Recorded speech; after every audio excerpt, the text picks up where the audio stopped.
Hello वाला मित्र, जय गुरुदेव, जय श्री राम, हर हर महादेव, जय श्री कृष्ण भगवान, जय श्री बाबा रामदेव पिरणुजावाड़ा, सनातन धर्म की जय हो मित्रों।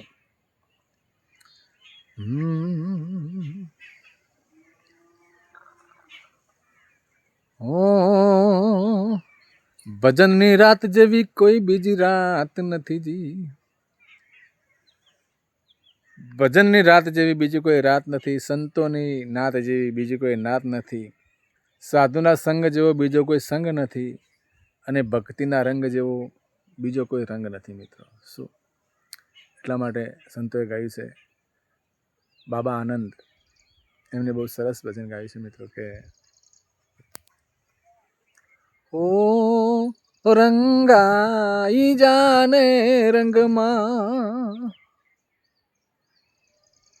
હો મનવા રંગાઈ જાને રંગમાં, हो सीताराम तणा सत्संगमा, हो राधे श्याम नारे रंगमा, रंगाई जाने रंगमा, हे मनवा रंगाई जाने रंगमा.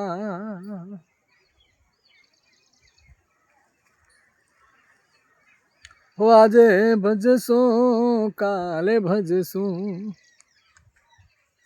भजसु सीताराम, क्यारे भजसु राधे श्याम. आज भजसु काले भजसु, भजसु सीताराम, क्यारे भजसु राधे श्याम. अरे आत्मा एक दिन उड़ जाया से, आ शरीर रहसे पलंग में, रंगाई जाने रंगमा, तू रंगाई जाने रंगमा. हो सीताराम तणा सत्संग में, राधे श्याम नारे रंगमा, मारा रोमा पीरना रंगमा. एवा भगतो नारे भजन मां, संतो ना सत्संग मां, एवी गुरुजी नी गम मां, भगवान ना भजन मां, रंगाई जाने रंग मां.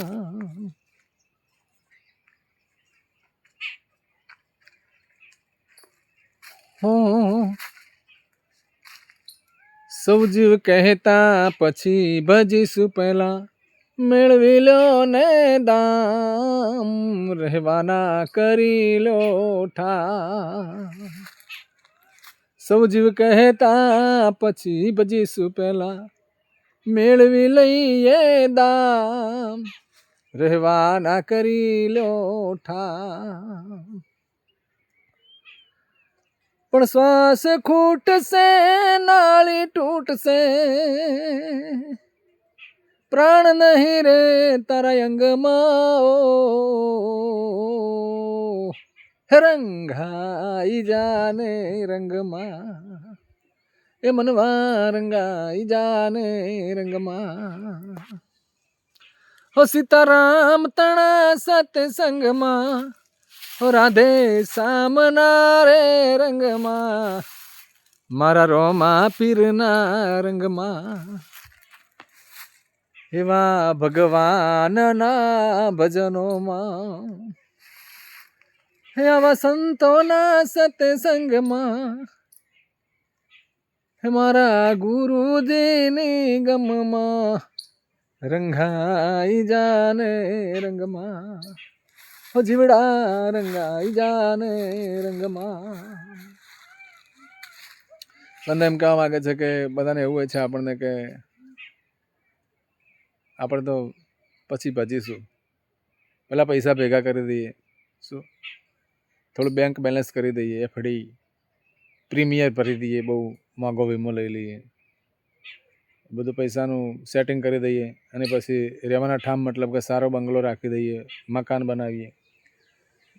નાના હોય તો નાનું, મોટા હોય તો મોટું વિચારવાનું કે 2-3 માળનું મકાન બને ફ્લેટમાં મકાન લઈએ, ફ્લેટ લઈએ, સારું મકાન બને લઈએ, પૈસા થોડા બનાવી દઈએ, આપણે બેલેન્સ કામ આવે એન્ડમાં, થોડી પ્રોપર્ટી ખરીદીએ, પછી બચીશું. પણ શું કહે, શ્વાસ ખૂટશે ને નાળી તૂટશે. શ્વાસ પછી આપણા જેટલા નક્કી હોય ને મિત્ર, જે ભગવાને કરે એટલા જ હોય છે. આપણે ગમે એવા હોય પણ શ્વાસ આપણા પૂરા થઈ જાય એટલે આપણે નીકળી જવું પડે છે આમાંથી. એટલે આપણને ખબર રહેતી નહીં આપણે પ્રોપર્ટી મેળવવાની છે, એ પણ જરૂર છે, આપણે રનિંગ છે. જે જીવન ભગવાને જ્યાં મૂક્યા ત્યાં આપણે એની ફરજ તો બજાવવાની જ છે, અને આપણો જે સંસાર વ્યવહાર છે એ ચલાવવાનો જ છે. પણ જે આપણે અમુક મોટી ઈચ્છા હોય છે, આપણી કેપેસિટી બહારની ઈચ્છાઓ હોય છે, એ આપણે પૂરી કરી શકતા નથી, અને જીવન વીતી જાય છે સમય. એ પ્રભુએ આપણે મૂક્યા હોય ત્યાં રહીએ, અને એટલો આપણે તમન્ના કરીને એટલામાં સંતોષ માનીએ તો આપણું ચાલે જાય, ઘરનું થાય જાય અને આત્મકલ્યાણ પણ થાય. પણ આપણે છીએ એનાથી જેમ માલિકને આપણને આપણી મૂક્યા છે એનાથી ઘણી ડબલ કેપેસિટી આપણે કરીએ એટલે પછી આપણે પૂરા થઈ જઈએ, પણ એ ઈચ્છાઓ પૂરી કોઈ દિવસ થાય નહીં મિત્રો. કેમ આપણે 7-8 આપણી ભણાવે ને આપણે પછી ડૉક્ટર બનવું હોય તો કઈ રીતે બની શકે? આખી જિંદગીમાંથી પણ ના બનીએ. એટલે ભગવાને જ્યાં મૂક્યા છે ને એટલું કહેવાનો મતલબ સંત કહે છે કે એવું બધું નહીં રાખવું, જ્યાં મૂક્યા છે તે બરાબર છે. જે આગળ શું કહે છે, હું જીવ જાણતો જાજુ જીવ શું, મારું છે આત્મા, પેલા અમર કરી લઉં ના. જીવ જાણતો જાજુ જીવ શું, મારું છે આત્મા, પેલા અમર કરી લઉં ના.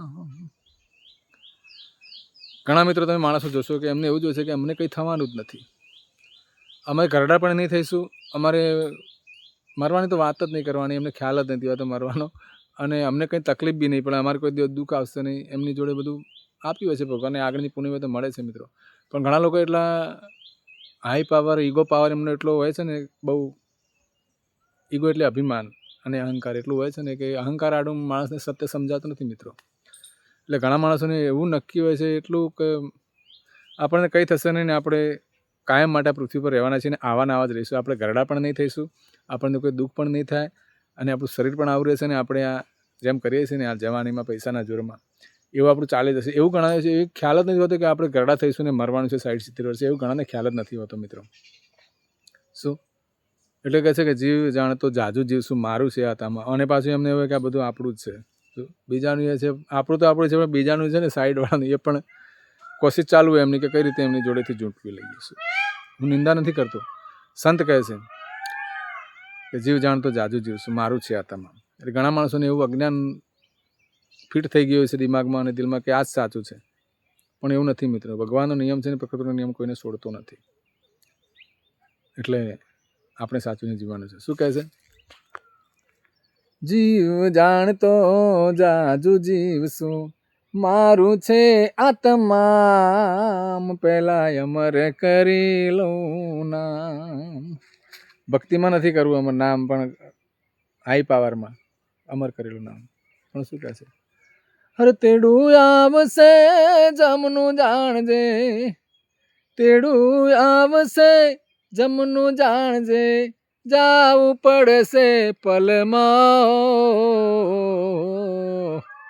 રંગાઈ જાને રંગમાં, તું રંગાઈ જાને રંગમાં, હો સીતારામ તણા સતસંગમાં, હો રાધે શ્યામ નારે રંગમાં, રમા પીરના રંગમાં, એવા ભગવાન નારે ભજનમાં, એવા ગુરુજીની ગમમાં, જીવડા રંગાઈ જાને રંગમાં.